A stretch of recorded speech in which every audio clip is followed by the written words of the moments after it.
Doctor Baba Saheb Ambedkar open university.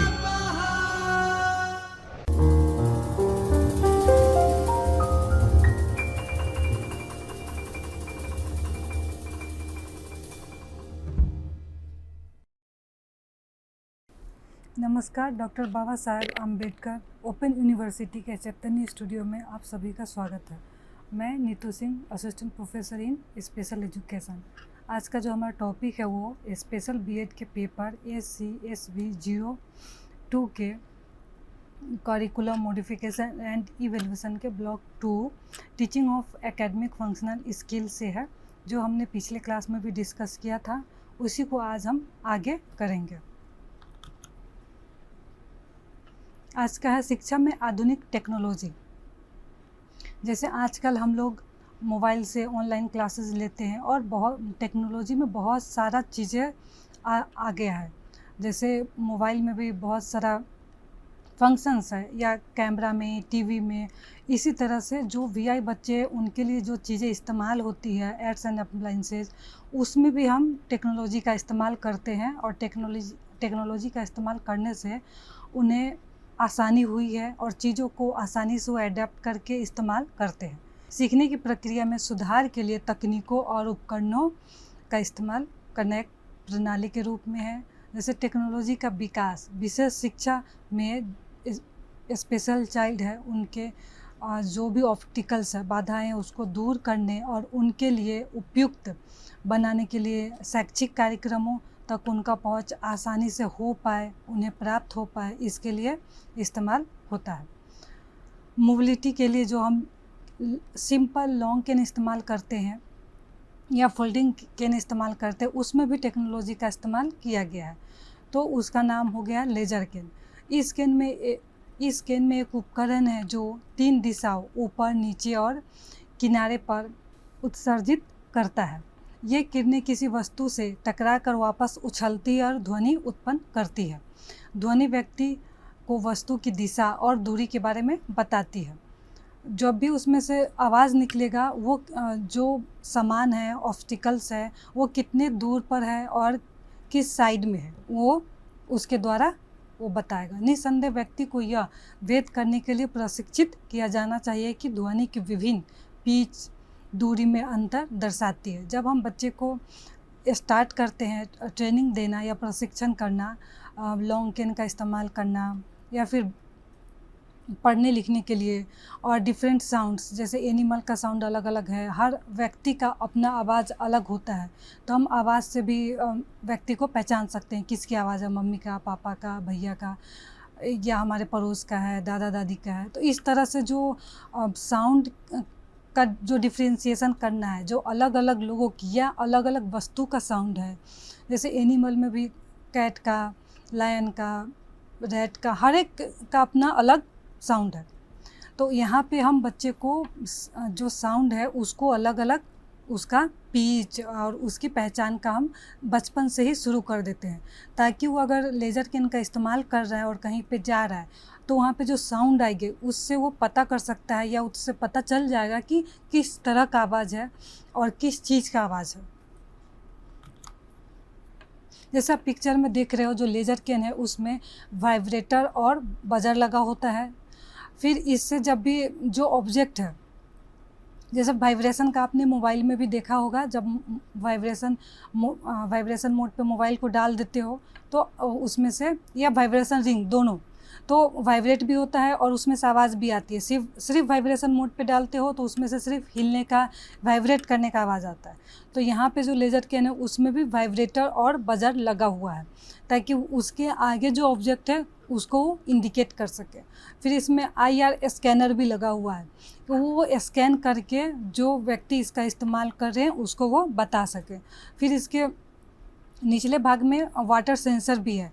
अगर road पे हम जा रहे हैं, वहाँ पे पानी है, कुछ गीला है, तो इस तरह से वो भी वो बता सकता है। फिर पीछे जो नॉर्मल डिस्टेंस में है, जो आपको डिटेक्ट करने का लगा हुआ है, अगर कुछ स्मॉल चंक होल है, कुछ रास्ते पे होल है, गड्ढा है, तो उसको भी वो इंडिकेट करके बताएगा। तो इससे जो वीआई पर्सन या बच्चे हैं जो इसका इस्तेमाल करते हैं या मूव करते हैं एक जगह से दूसरी जगह, तो उसमें बहुत सारी चीज़ें उनके लिए आसान हो जाती है। जैसे अगर लॉन्ग कैन इस्तेमाल करें तो इसमें उसमें कोई टेक्नोलॉजी नहीं हो, सिंपल है। जब उसमें लॉन्ग कैन का टच होगा तो ही आवाज़ आएगी। इसमें जो भी टेक्नोलॉजी लगा हुआ है उससे जो व्यक्ति इस्तेमाल करे उनको वो अपना जो वाइब्रेटर है, बजर है, सेंसर है, उससे कैप्चर करके वो पहले ही इंडिकेट कर देता है। फिर हमारा दूसरा ऑब्जेक्ट है वो सोनिक गाइड। यह एक चश्मा कॉन्फ़िगर सोनर प्रकार का उपकरण है जो नेत्रहीन व्यक्तियों के ओरिएंटेशन एंड मोबिलिटी के लिए बहुत ही इस्तेमाल किया जाता है और बहुत ही उनको फ़ायदा भी पहुंचाता है। सोनिक गाइड डिवाइस 1969 में लेस्ली द्वारा विकसित किया गया है। फिर ये Canterbury university, Christ church, New Zealand और 1975 में वर्मलैंड इंटरनेशनल द्वारा इसका व्यापार किया गया है। जो मार्केट में जैसे नई सामानें लॉन्च होती है बनने के बाद, फिर उसका मार्केटिंग किया जाता है ऐड के द्वारा, फिर उसका जो मार्केटिंग के द्वारा आम जनता तक पहुंचता है। तो इस तरह से इनका जो हमारा सोनिक गाइड है उसका भी व्यापार किया गया। यह एक binocular spectral mounted frequency modulated है। अल्ट्रासोनिक पर्यावरण सेंसर को अंधे व्यक्तियों द्वारा लंबी छड़ी के पूरक के रूप में नियोजित करने के लिए डिज़ाइन किया गया है। इसमें आप यहाँ पे अगर लॉन्ग कैन इस्तेमाल नहीं कर रहे हो और ये सोनिक गाइड जो ग्लास है, चश्मा है, उसको पहन के आप निकल रहे हो तो इससे भी बहुत उन्हें आसानी होती है। जैसे आप इस पिक्चर में देख रहे हो, जो हमारा चश्मा है उसमें रिचार्जेबल बैटरी है जो हम चार्ज कर सकते हैं, जैसे आप और हम मोबाइल चार्ज करते हैं। उसी तरह यहाँ पे जो इसमें जो बैटरी लगा हुआ है उसको भी हम चार्ज कर सकते हैं। इसमें माइक्रोफोन लगा हुआ है और स्पीकर भी है। फिर सर्किट बोर्ड है और जॉ मसल एक्टिवेशन स्विच है। तो इस चश्मा का भी हम बच्चे को या जो व्यक्ति इस्तेमाल कर रहा है उसको हम एक बार उसको इंट्रोड्यूस करवाएंगे, इसमें क्या क्या फंक्शन है और किस तरह से उसको इस्तेमाल करना है। तो वो आसानी से, अगर लॉन्ग कैन इस्तेमाल नहीं कर रहे हैं तो ये चश्मा पहन के भी वो मोबिलिटी, ओरिएंटेशन एंड मोबिलिटी कर सकते हैं। जैसे आप इसमें देख रहे हो, अगर कोई व्यक्ति पहना हुआ है तो उनके आगे का जो पोर्शन है 60 डिग्री तक वो कवर करता है। फिर Audible impression high note from right front, जो हमारे राइट का पोर्शन है, राइट डायरेक्शन है, वहाँ से जो भी साउंड होगा, आवाज़ होगा, वो उनको हाई नोट पे उन तक पहुँचेगा। फिर Audible impression mid range tone from left side, हमारा जो लेफ़्ट साइड है वहाँ से उनका जो भी आवाज़ उनको सुनाई देगी या उन तक पहुँचेगी वो मिड रेंज टोन का होगा। फिर जो अगर आगे कोई वस्तु है या ऑब्स्टेकल है, कोई बाधाएं हैं, गाड़ी है, कुछ भी है, तो वो उनको बताएगा। फिर Audible impression base note from directly in front, जो आगे से जो उनका आवाज़ सुनाई देगी या उन तक पहुँचेगी वो बेस नोट के हिसाब से पहुँचेगा उन तक। फिर इनफेयर्ड लाइट पल्स रिफ्लेक्टेड सिग्नल है, अगर लो विजन बच्चा या व्यक्ति इस्तेमाल कर रहा है या जो वीआई पर्सन है उनको थोड़ा भी लाइट परसेप्शन उनके पास बची हुई है, तो उसके द्वारा जो रिफ्लेक्टेड सिग्नल है या जो लाइट का थोड़ा सा पोर्शन है वो भी उनको यहाँ पे रिफ्लेक्ट होगा। तो ये जो ऑब्स्टिकल जो चश्मा है वो भी लगा के हम यहाँ पे लॉन्ग कैन की जगह पे इस्तेमाल कर सकते हैं या करते भी हैं। फिर नेक्स्ट है हमारा टच ट्रैफिक लाइट सिस्टम। इसमें जैसे हम रोड क्रॉस करने के दौरान हमारा ट्रैफिक लाइट जलता है, रेड, ग्रीन, येलो, तो उससे हम देख के हमें डिसीजन लेना होता है, हमें रुकना है, फिर रेडी होना है, फिर हमें रोड क्रॉस करना है। तो और बहुत जगह वहाँ पे ट्रैफिक पुलिस भी होते हैं। तो अगर वो नहीं हो, लेकिन जो लाइट ट्रैफिक लाइट है उसके सिग्नल के हिसाब से हम रोड पे जो हमारा कार या स्कूटी, मोटरसाइकिल जो भी चलाते हैं उसको हम फॉलो करते हैं, या फिर हम पैदल भी जा रहे हैं, वॉकिंग करते हुए भी जा रहे हैं। तो ये जो हमारा टच ट्रैफिक लाइट सिस्टम है, ये वीआई बच्चों के लिए या फिर लो विजन बच्चे हैं या स्टूडेंट है, व्यक्ति है, उसके लिए इस्तेमाल में किया जाता है। हो सकता है आपने इंडिया में नहीं देखा होगा, लेकिन विदेशों में इसका इस्तेमाल होता है। इसके सिग्नल का पता लगाने के लिए एक छड़ी पर एक छोटा रिसीवर लगाया जाता है। जैसे आप देख रहे हो कि एक पोल है या फिर वहाँ पे जो रोड साइड में जो पोल गाड़े होते हैं उस पे ये लगा हुआ है। रिसीवर लगाया जाता है अल्प दृष्टि या दृष्टिबाधित लोगों के लिए छूकर अनुभव कर खास कर रोड क्रॉस करते हुए इसको टच करते हैं, या इस पे जो इसमें जो टेक्नोलॉजी है, जो सिस्टम लगा हुआ है, इसमें से जो आवाज़ें आती है कि आपने उसको टच किया, उसमें से जो आवाज़ आए कि आपको राइट टर्न करना है या फिर कौन सा ये रोड है। जैसे रोड का भी नाम होता है, हरिदर्शन क्रॉस रोड या प्रार्थना एक्जोटिका रोड। तो इस तरह से किस रोड पे आप जा रहे हो, राइट टर्न में कौन सा रोड है या लेफ़्ट टर्न में कौन सा रोड है, तो यहाँ से इसमें से आवाज़ आएगी। तो फिर आप वहाँ से अपनी दिशा या अपना डायरेक्शन है वो ले सकते हो। और टिकिंग साउंड और स्पोकन मैसेज दैट से the name of the street, जो उस रास्ते का या आप जहाँ पे हो तो उसका उसमें से साउंड और जो स्पोकन मैसेज है, जो बोल के जो मैसेज दिया जा रहा है, वो इसमें से आती है। तो ये इसके द्वारा भी जो वीआई पर्सन है, लो विजन पर्सन है, उसको अकेले अगर जा रहे हैं, कहीं पे आ रहे हैं, जा रहे हैं, तो उनके लिए आसानी है कि उनको पता है कि यहाँ पे हमारा ट्रैफिक लाइट लगा हुआ है, तो उसको हम टच करेंगे तो आगे का डायरेक्शन है, हमें किस तरफ लेना है, वो उनको पता चल जाएगा। फिर नेक्स्ट है हमारा मैथ्स के लिए। जैसे हम और आप सिंपल जो कैलकुलेटर है वो इस्तेमाल करते हैं, यहाँ पे जो वीआई बच्चा है उसके लिए टॉकिंग कैलकुलेटर है। दृष्टिबाधित व्यक्ति गणितीय कार्यों जैसे जो ऐड है, माइनस है, सब्सट्रैक्शन है, डिवाइड है या डेसिमल है, तो वर्ग, वर्गमूल आदि के लिए ध्वनि कैलकुलेटर का उपयोग करते हैं। इसमें स्पीच सिंथेसाइज़र शामिल होता है, जो उपयोगकर्ता द्वारा दबाए गए प्रत्येक नंबर, प्रतीक या ऑपरेशन बटन की ध्वनिपूर्वक घोषणा करता है या बताता है, और गणना के परिणाम को भी मुखरित करता है। जो आप ऐड कर रहे हो, तो जब भी आप बटन इसमें दबाओगे तो वहाँ पे साउंड आएगा। जैसे 2 दबाए तो 2, तो जो भी आप वहाँ पे जो बटन दबा रहे हो उसका वो आपको साउंड के रूप में उसमें से आंसर या आवाज़ आ रही है, आपको बता रहे हैं। फिर इक्वल टू अगर माइनस करने के बाद कितना जो हमारा आंसर आया, उत्तरफल कितना है, वो बताएगा, डिवाइड करने के बाद। तो इस तरह से इसमें से हम आवाज़ के द्वारा कैलकुलेशन आसानी से करते हैं या वीआई बच्चा करता है। इसे बड़े आकार का है और इसमें ईयरफोन कनेक्ट करने का विकल्प है। आप इसको स्पीकर मोड पर भी डाल सकते हो या फिर ईयरफोन भी जैसे मोबाइल में कनेक्ट करते हैं उसी तरह से इसमें भी ईयरफोन हम ऐड कर सकते हैं। तो ये इससे भी जो वीआई बच्चा है उसको कैलकुलेशन करने में, मैथ्स करने में बहुत आसानी होती है, सहायता मिलती है। फिर नेक्स्ट है हमारा वैज्ञानिक ग्राफिक उपकरण।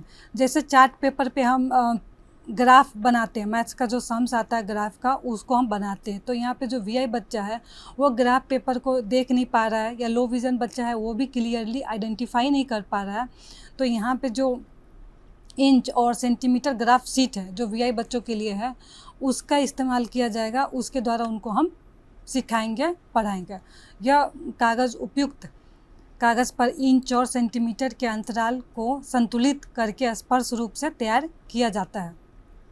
इस तरह दृष्टिबाधित बच्चों के लिए ग्राफ आसान और समझने योग्य हो जाता है। जो भी हम जैसे टेक्टाइल मैप बनाते हैं वीआई बच्चों के लिए, उसी तरह यहाँ पे जो ग्राफ पेपर है उस पे भी हम टेक्टाइल के रूप में ही बनाएंगे। जो भी आपको बताना है, उनको समझाना है, वो सब कुछ उभरा हुआ रहेगा।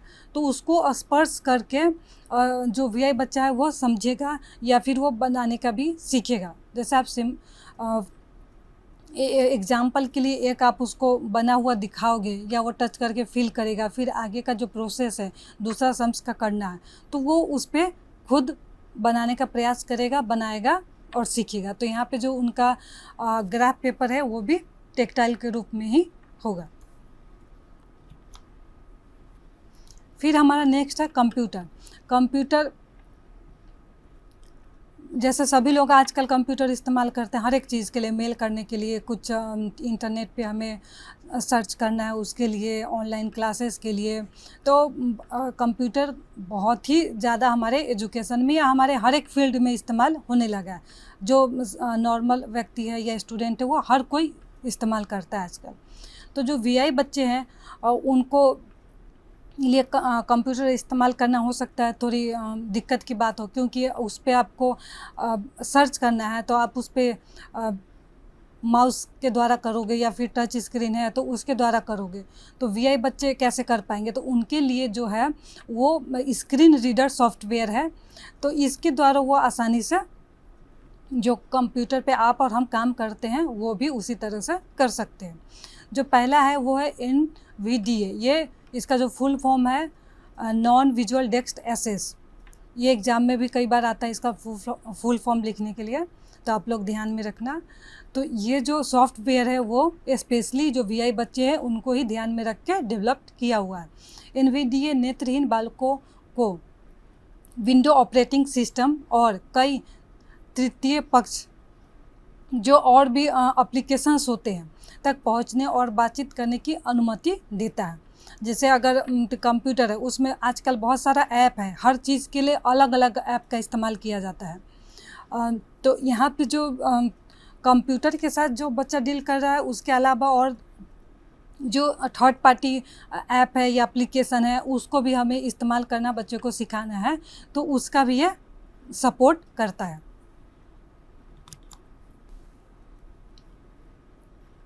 जैसे मुख्य रूप से इसमें कुछ शामिल है, जैसे मैं बता रही हूँ। जो पहला है मोजिला फायरफॉक्स और गूगल क्रोम। तो इसका इस्तेमाल हम वेब ब्राउज़र, ईमेल या फिर इंटरनेट चैटिंग ये सब करने के लिए हम इस्तेमाल करते हैं। इसमें म्यूजिक प्लेयर, माइक्रोसॉफ्ट वर्ड और माइक्रोसॉफ्ट एक्सेल है जैसे ऑफिस प्रोग्राम सहित लोकप्रिय अनुप्रयोगों के लिए समर्थन करता है। तो इसमें आपका जो सारा एप्लीकेशन है वो सब इसमें सपोर्ट होता है और ये उसको सपोर्ट करता है। तो हम इसके द्वारा आसानी से ये सारा भी हम इस्तेमाल कर सकते हैं। फिर अंतर्निहित वाक्य सिंथेसाइज़र है वो 55 से अधिक भाषाओं का समर्थन करता है। जैसे अलग अलग भाषा है, हिंदी, इंग्लिश, गुजराती, तेलुगु, कन्नड़।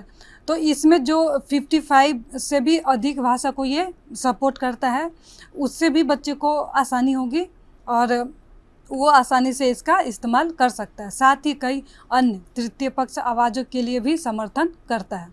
तो ये जो सॉफ्टवेयर है वो इन चीज़ों को सपोर्ट करता है और इसके सहायता से किया जा सकता है। जहाँ उपलब्ध हो वहाँ पाठ्य स्वरूपन जो फॉर्मेटिंग हम करते हैं, जो फॉर्मेट बनाते हैं कि रिपोर्टिंग, जैसे फ़ॉन्ट नेम और आकार, शैली और वर्तनी त्रुटियाँ, तो इसका भी वो हमें टाइम टू टाइम बताता है। जैसे फ़ॉन्ट का साइज़ हमें बड़ा करना है, छोटा करना है, या फिर वहाँ पे कोई एरर दिखा रहा है तो उसके बारे में भी ये इंडिकेट करता है। और माउस के नीचे पार्ट की स्वचालित घोषणा और माउस की स्थिति का वैकल्पिक स्वर संकेत। जैसे हम माउस को जिस भी जगह पे रखते हैं तो वहाँ पे उसके नीचे क्या लिखा हुआ है यहाँ वो ये बोल के बताता है, या फिर माउस की स्थिति, माउस कहाँ पे है वो भी ये बोल के बताता है। कई ब्रेल डिस्प्ले के लिए समर्थन, जिसमें ब्रेल की कोड वाले ब्रेल डिस्प्ले के माध्यम से ब्रेल का इनपुट शामिल है। अगर ब्रेल में हमें कुछ डिस्प्ले करना है या ब्रेल से हमें ब्रेल के रूप में ही हमें इनपुट भी करना है मोबाइल में, तो वो इसको भी सपोर्ट करता है। इंस्टॉलेशन की आवश्यकता के बिना पूरी तरह ये USB फ्लैश ड्राइव या अनपोर्टेबल मीडिया से चलने की क्षमता है। ये जो सॉफ्टवेयर है वो USB फ्लैश ड्राइव है उसके सहायता से भी चलता है। इसको हर बार इंस्टॉल करने की इतनी ज़रूरत भी नहीं होती है। टॉकिंग इंस्टॉलर का उपयोग करना आसान है। इसमें 50 से अधिक भाषाओं में अनुवादित है। जो 50 से ज़्यादा भाषा में ये जो सॉफ्टवेयर है वो भी उपलब्ध है। इसमें उसका ट्रांसलेशन किया हुआ है। 32 और 64 बीट दोनों वेरिएंट सहित आधुनिक विंडो ऑपरेटिंग सिस्टम के लिए ये सपोर्ट करता है। फिर हमारा जो नेक्स्ट सॉफ्टवेयर है वो है जॉज सॉफ्टवेयर। इसका फुल फॉर्म है जॉब एसेस विथ स्पीच। जॉज दुनिया का सबसे लोकप्रिय स्क्रीन रीडर है, जिसे उन कंप्यूटर उपयोगकर्ताओं के लिए विकसित किया गया है जिनकी दृष्टि हानि उन्हें स्क्रीन सामग्री देखने या माउस के साथ नेविगेट से रोकती है। जो वीआई बच्चे हैं वो अगर स्क्रीन या फिर कुछ नेविगेट नहीं कर सकते हैं कंप्यूटर पे, उनके लिए ये बनाया गया है। जॉज पीसी पर भाषा और ब्रेल आउटपुट प्रदान करता है। इसमें जो डॉक्यूमेंट्स है, ईमेल है, वेबसाइट है, ऐप है, उसको ये सपोर्ट करता है। अपने माउस से आसानी से नेविगेट कर सकते हैं। पीडीएफ सहित अन्य सभी दस्तावेजों को स्कैन करें और पढ़े। जो इस सॉफ्टवेयर का जो है पीडीएफ के द्वारा हम इसको स्कैन भी कर सकते हैं और इस पर पढ़ भी सकते हैं। वेब फॉर्म आसानी से भर सकते हैं, जैसे आजकल गूगल फॉर्म है तो वो इसको भी सपोर्ट करता है। उस पर भी हम कोई जो सॉफ्टवेयर है उस पर हम कोई सा भी जो वेब फॉर्म है उसको भी हम आसानी से फिल कर सकते हैं। डेजी स्वरूपित बुनियादी प्रशिक्षण के साथ उपयोग करना आसान है। फिर स्क्रीन रीडिंग और टेक्स्ट एनालाइजर से समय बचाए। जो हम इसका स्क्रीन रीडिंग सॉफ्टवेयर है उससे हम अपना समय बचा के आसानी से हम इसको अपने शैक्षणिक प्रोग्राम या पढ़ने के लिए इस्तेमाल कर सकते हैं। वेब ब्राउजिंग की स्टॉक के साथ नेट सर्फ करें। जो हमारा नेट पे हम कुछ भी सर्च करते हैं, ढूंढते हैं या कोई साइट का, तो इस पे भी हम आसानी से वो चीज़ें कर सकते हैं। उपयुक्त सॉफ्टवेयर की मदद से दृष्टिबाधित व्यक्ति कंप्यूटर स्क्रीन पर कुछ भी कर सकता है, जैसे आप और हम करते हैं। सभी विवरण ऊपर देखे जा सकते हैं और ध्वनि में परिवर्तित और व्याख्या करते हैं। जो ये दो जो सॉफ्टवेयर अभी आपने और देखा, वो दोनों ही जो भी विवरण हमारे डेस्कटॉप पे दिखाता है या होता है, उसको ये ध्वनि के रूप में जो बच्चे हैं उन तक पहुंचाता है या उसकी बारे में बताता है, व्याख्या भी करता है, या कुछ चेंजेज होता है तो उसको भी वो आवाज़ के रूप में बच्चे तक पहुंचाता है। तो इससे जो वीआई बच्चा है उनके लिए कंप्यूटर इस्तेमाल करना बहुत ही आसान हो जाता है, और वो जैसे हम और आप करते हैं उसी तरह से वो सब कुछ अपने जो कंप्यूटर है, पीसी है, उस पर कर सकते हैं। फिर है हमारा इंटरनेट। दृष्टिवान व्यक्ति की तरह दृष्टिबाधित व्यक्ति भी दुनिया भर से जानकारी प्राप्त कर सकता है और प्रदान कर सकता है। जैसे कोई नई चीज़ के बारे में हमें सर्च करना है या उसके बारे में पता करना है, तो आजकल सब कुछ जैसे हमें मोबाइल पे या फिर इंटरनेट पे उपलब्ध होता है। वे अपनी पढ़ाई के बारे में भी जानकारी प्राप्त कर सकते हैं। सामयिक समाचार पत्र एवं पत्रिकाएं पढ़ सकते हैं। ई बुक्स पढ़े और डाउनलोड भी कर सकते हैं। जैसे ई बुक्स सारे सब्जेक्ट का या ऑलमोस्ट कुछ कॉमिक्स है, मैगज़ीन है, न्यूज़पेपर है, तो वो सब भी इंटरनेट पे उपलब्ध है। तो वहाँ से आप पढ़ भी सकते हो, डाउनलोड भी कर सकते हो, देख भी जो लो विजन बच्चा है या व्यक्ति वो वहाँ पे देख भी सकते हैं। इस प्रकार इंटरनेट के उपयोग से दृष्टिबाधित व्यक्ति अपनी उंगलियों पर दुनिया की गतिविधियों का ज्ञान प्राप्त कर सकते हैं, जैसे सभी लोग आजकल करते हैं। स्मार्टफोन के लिए स्क्रीन रीडिंग सॉफ्टवेयर है। जो नॉर्मल स्मार्टफोन है, एंड्रॉयड फ़ोन या फिर जो एप्पल आईफोन है, उसमें भी जो वीआई बच्चे हैं उनके लिए स्क्रीन रीडिंग सॉफ्टवेयर है। तो एंड्रॉयड के लिए जो सॉफ्टवेयर है उसका नाम है टॉकबैक, और एप्पल मोबाइल के लिए जो सॉफ्टवेयर है उसका नाम है वॉइस ओवर। तो Android with talkback screen reader screen पर टेक्स्ट और छवि सामग्री बोलता है। एंड्रॉयड डिवाइस पर इस सेटिंग को चालू या बंद कर सकते हैं। जैसे आजकल हम लोग टॉर्च लाइट है या फिर डाटा का है तो हम बंद कर सकते हैं या ऑफ़ कर सकते हैं। तो उसी तरह से जो ये सॉफ्टवेयर है इसको भी हम बंद कर सकते, ऑन ऑफ दोनों कर सकते हैं। आपकी ज़रूरत है आप करो, नहीं ज़रूरत है तो नहीं करो, जिसे दृष्टिबाधित लोगों के लिए डिज़ाइन किया गया है। यह एंड्रॉयड फ़ोन या टैबलेट सहित विभिन्न प्रकार के उपकरणों पर किसी भी टेक्स्ट बटन या छवि डिस्क्रिप्टर को जोर से पढ़ सकता है। जो भी आपका टेक्स्ट मैसेज आता है या नोटिफिकेशन आता है या आपके मोबाइल पे कुछ भी नया इन्फॉर्मेशन आता है तो ये आपको बोल के बताएगा।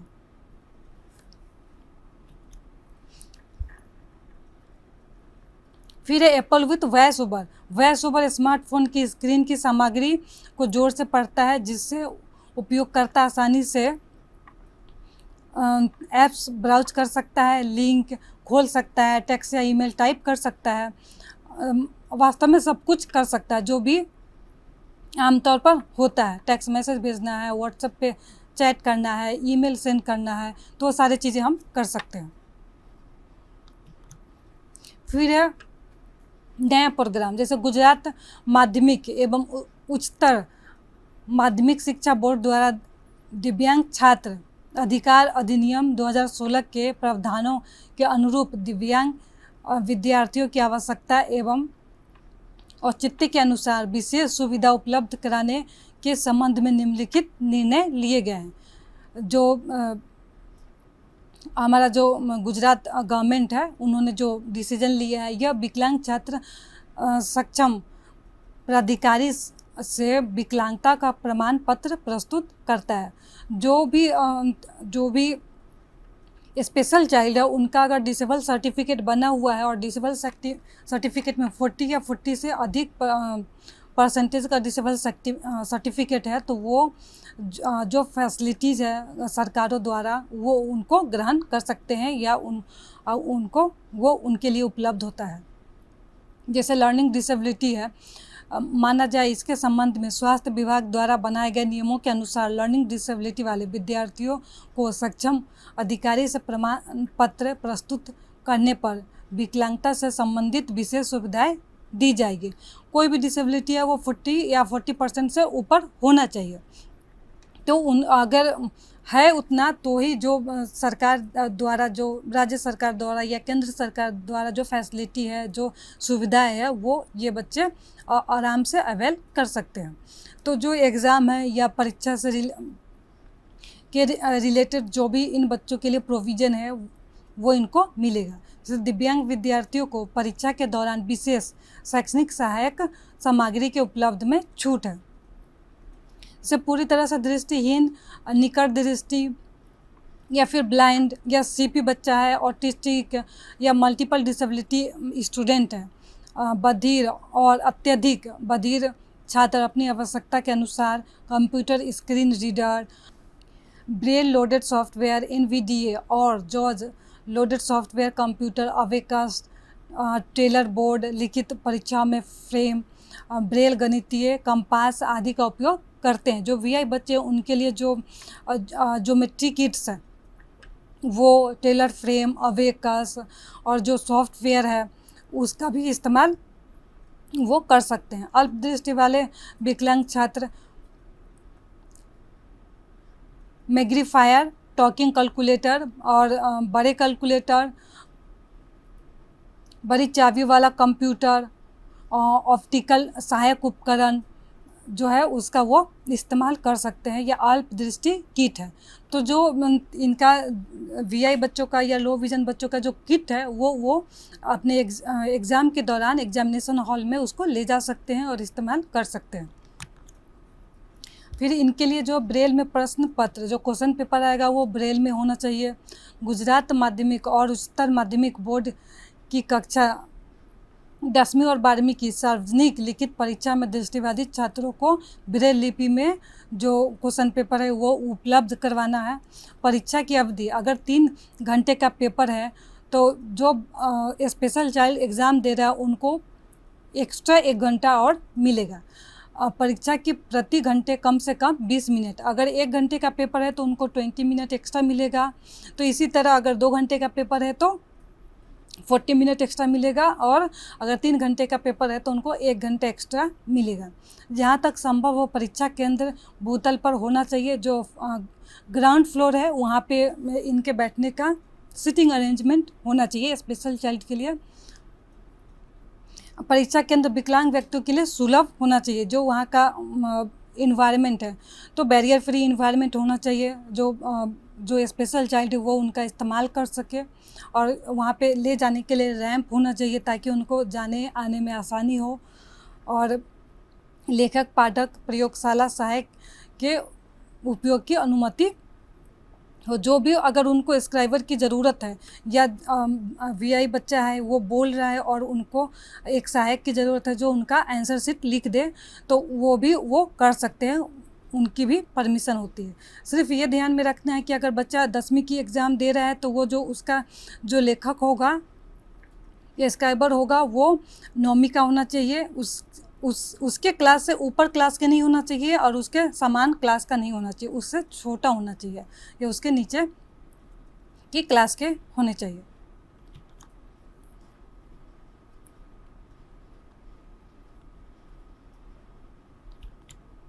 फिर हमारा नेक्स्ट है ग्री कार्ड।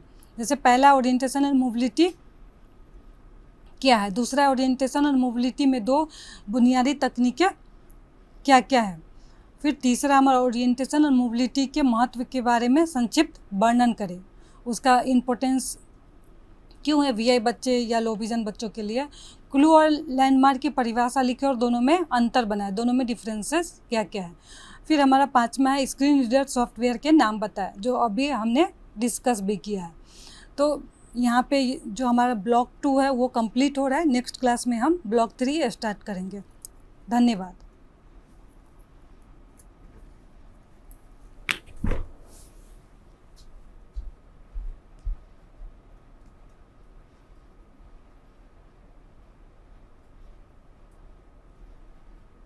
स्वाध्यायः परमं तप